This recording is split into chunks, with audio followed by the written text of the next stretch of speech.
Hey guys, how are you? Happy Saturday. Welcome into another episode of the Daily Juice Podcast. My name is Matt Perrault. You guys can follow me across all of my socials at Sports Talk Matt. And boy, did I screw up yesterday. Golf has been a bad bet for me for a while, and it put us off into a bad spot. 1-2 would have been fine. The 1-3 record, well, that's what really dunked the 3 consecutive winning days and kind of flushed it all down. We're now down for the week as we head to the weekend. It's not a lot, but it's just a little. We lost Monday.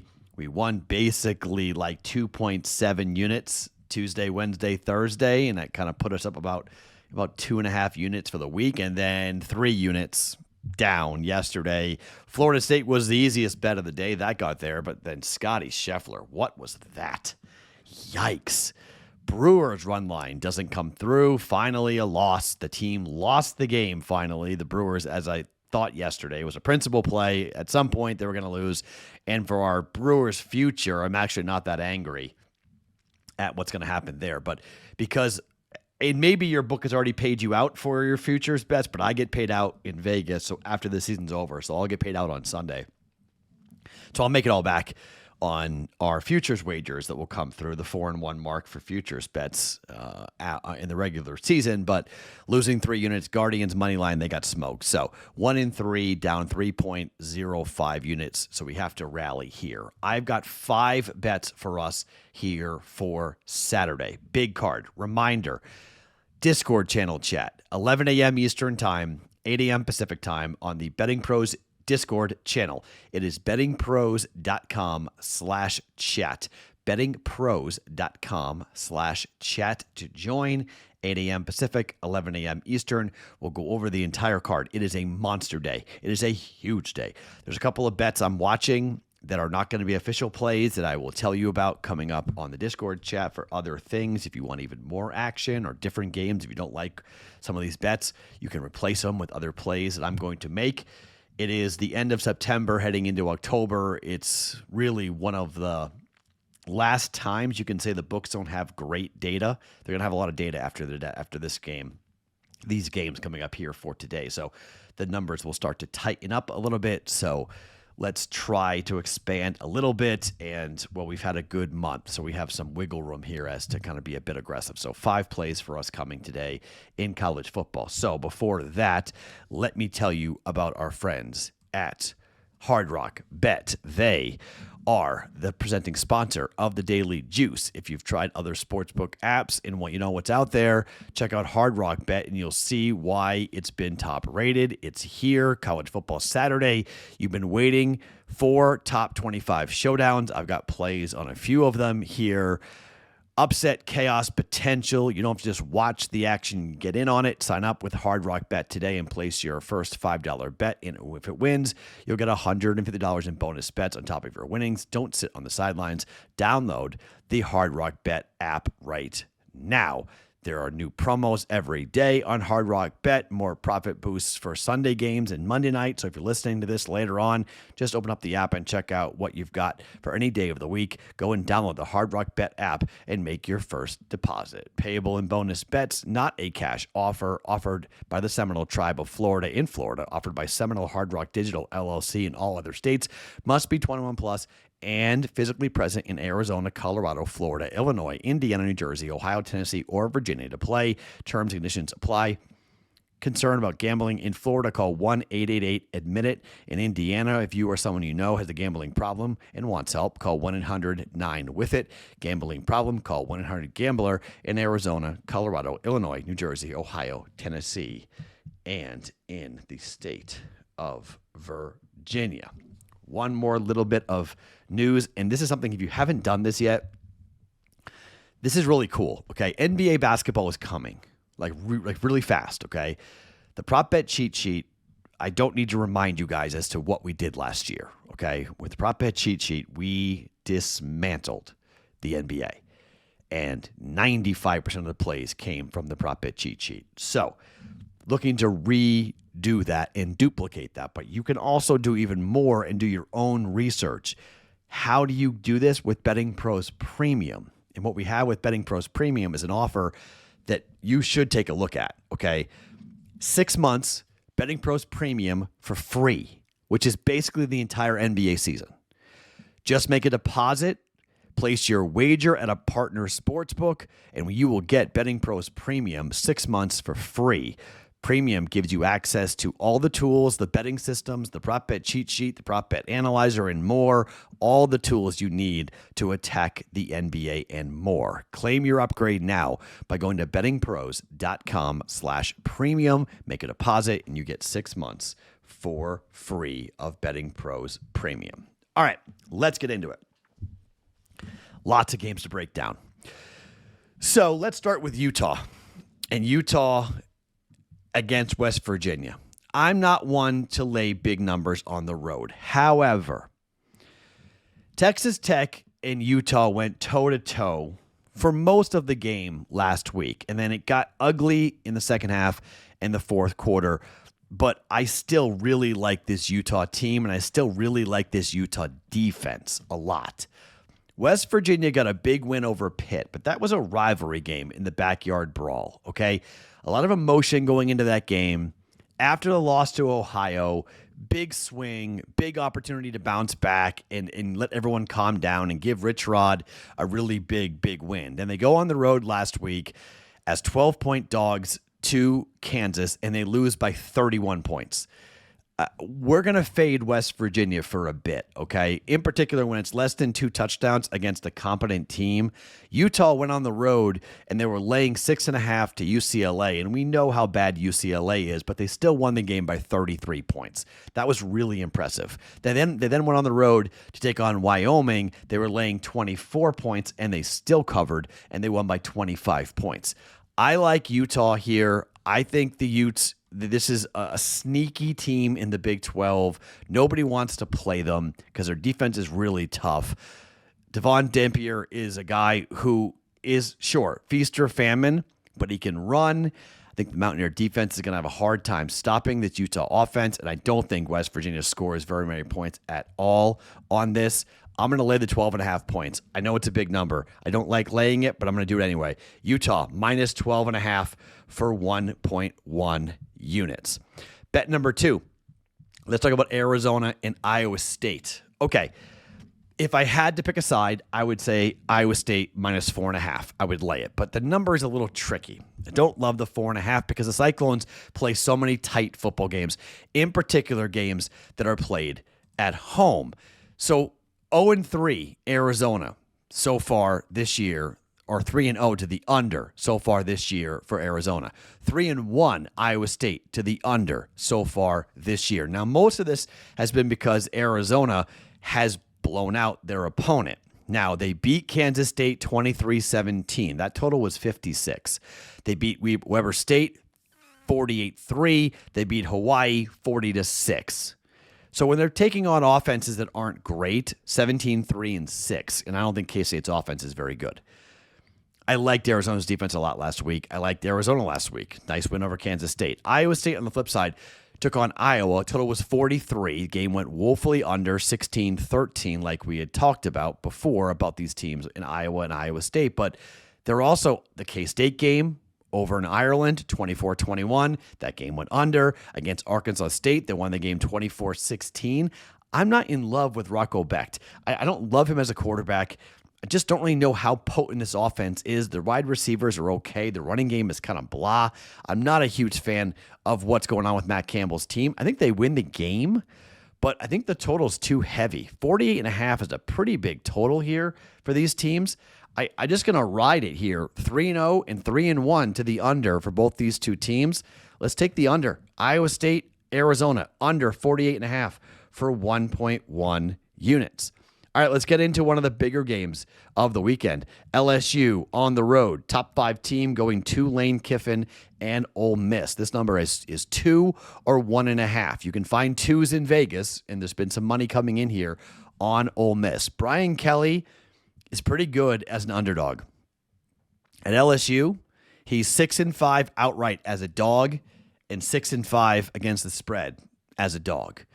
LSU's live to win this game, but if it gets high scoring, they're toast. I don't think they can win a shootout on the road, in the Grove against Ole Miss, okay? I don't think Ole Miss is a team that you want to jump behind and back because they haven't been good in this spot. They're 9-16-1 ATS according to ESPN. That's the worst in the SEC since in conference play since 2022. And while I love Lane Kiffin is not good in the SEC against the spread. 17-25-1 ATS. That's the worst for any coach with a minimum of 10 games since 2020 in the SEC. I don't love Brian Kelly, but I like Lane Kiffin even less in games like this. I'm going to back this defense for LSU. I know the total is 55. It's a high total. I know Garrett Nussmeier has weapons, and Ole Miss's defense sometimes can be had, but I'm a little bit gun shy on this, okay? I'm a little bit concerned that this is not going to go the way that we all think it's going to go, and that we're going to see a lower scoring game than people think because LSU is going to grind it. LSU is 1-0 on the road so far this year, ATS and straight up. They went to Clemson. They were 5-point dogs. They won the game outright. While Ole Miss is better than Clemson, we know that Brian Kelly has gotten this team focused to win a big game on the road already this year. The game against Florida at home was gigantic. They were 5-point favorites. They won by 10. They were 7-point favorites for most of the week, and then the late money came crashing in on Florida, driving it down to 5, and LSU won the game. I was on Florida in that game, and I was wrong. I was on Clemson the first week, and I was wrong. So I'm tired of doubting LSU. Let's back LSU here, even though Ole Miss is 3-1 ATS so far in the year. They're 3-0 at home. The game against Kentucky, they were laying 8 and they won by 7 because of that late field goal. They should be 4-0 against the spread. Lane Kiffin apologized to gamblers after that game, but I think it's a opportunity for LSU to flex defense here. If this gets to be a 2-score lead for Ole Miss, we're dead. Okay, that's out. Like, the bet's over. We're not getting there if Ole Miss gets to a 2-score lead. But if LSU can get the lead early, use their defense, and ride it, I'll take the 2 points. I also like the 2 points because of overtime, potentially, with 2-point plays maybe being the determining factor. LSU +2 from an insurance standpoint, I like it. LSU +2 on the road against Ole Miss. Do not hate a money line bet either on that. It's +105, +110, somewhere in that range. I don't mind that. All right, let's talk about the game that will have the biggest handle of the day, Alabama and Georgia. Alabama 3-0 to the over. Georgia 2-1 to the over. Who wins this game? Well, look, this is one of the games I'm going to watch in terms of the number. I want to see where the number goes, okay? We've seen Alabama money come pouring in. I'm stunned. It's Kirby Smart against Kellen DeBoer. I'm going to be on Georgia, but I can't make it official because the pros clearly like Alabama. Ty Simpson's been unbelievable. Even Kirby Smart called him the hottest quarterback in the SEC. Alabama's been scoring a ton of points since they lost to Florida State on the road. And Alabama, look, Florida State lost last night to Virginia. Congratulations to Charlottesville. My first ever professional job was in Charlottesville. That building was unbelievable. What an atmosphere and what a student section that completely rushed the field. And I mean, that hill that all the students are on, good luck stopping that wall of humanity coming down to the field. So that was pretty cool last night for Virginia. Big win for them. Bad loss for Florida State and a bad loss for Alabama on top of that. But even that game went over. 31-17 went over the 47.5. Louisiana Monroe went over by 24 points. Even the Wisconsin game, 38-14. Bama crushed Wisconsin last week. That game went over by 6.5 points. On the flip side, Georgia's coming off of a 44-41 game against Tennessee where the game flew over. Now, OT had a lot to do with that, but the game flew over by 35 points. I just don't think this offense for Georgia is going to have much resistance from Alabama, and vice versa. Bama's offense is humming. Their secondary for Georgia is inexperienced and a bit banged up. I think Bama's receivers are going to have big play opportunities all over the place. I like a shootout here in Athens. We have seen Georgia dominate at home. The Georgia Bulldogs have won every game at home since 2019 when they lost in double overtime to South Carolina. It's been a long time since they lost a game. I think that Alabama will have a shot here, but I like the over. I like over 52.5 points a lot here in this football game. I think we're seeing offense. Bama, Georgia, over 52.5 for 1.1 units.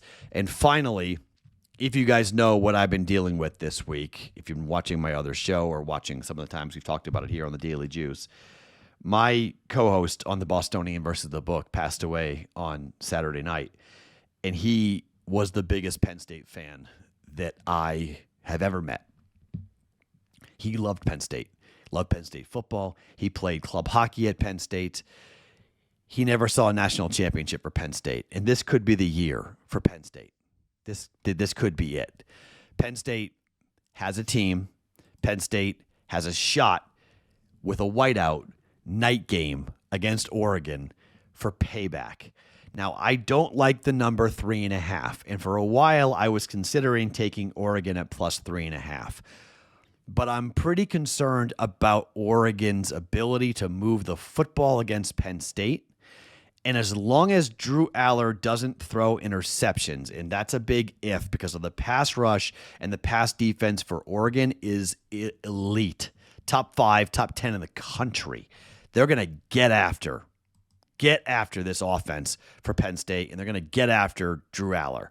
So to me, I'm a little bit on the concern side about this, and I think this might come down to a field goal. I mean, I think this might come down to 1 or 2 plays, and I think that Nick Singleton needs to be a huge weapon in the run game here. I like the under in this game. I think if I wasn't going to bet the side, I would bet the under because I do think it's going to be a really low scoring and a really fun football game, but I don't think Penn State loses at home.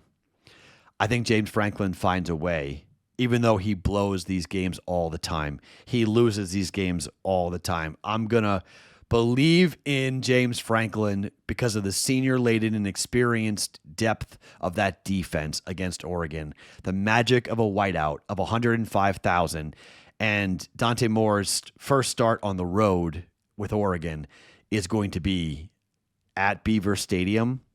That's a really hard place to play, and I think turnovers could be a big factor. They want revenge for what happened last year. I don't like James Franklin on neutral fields. I don't like James Franklin in the playoffs, but James Franklin at home at night in a whiteout, I'll buy the hook. I'll get off the 3.5 and buy it down at minus 130, and I'll pay the juice. Penn State minus 3 up against Oregon for 1.1 units. So our plays for today: Utah minus 12.5 on the road at West Virginia. Iowa State, Arizona under 48.5. LSU at Ole Miss. LSU plus 2. Take the dog. Alabama, Georgia. We're going over 52.5 for the big matchup in the SEC. And Penn State at home, laying the 3 at minus 130, buying the hook here down to 3 from 3.5, up against Oregon for 1.3 units. That should say 1.3, not 1.1. Sorry, 1.3 units for Penn State hosting Oregon. I will talk to you guys during the Discord channel chat coming up 11 a.m. Eastern, 8 a.m. Pacific time on our Discord channel, bettingpros.com/chat to join it. My name's Matt Perrault. To follow me across all my socials at Sports Talk Matt every morning, wherever you guys get your podcasts. It is the Daily Juice.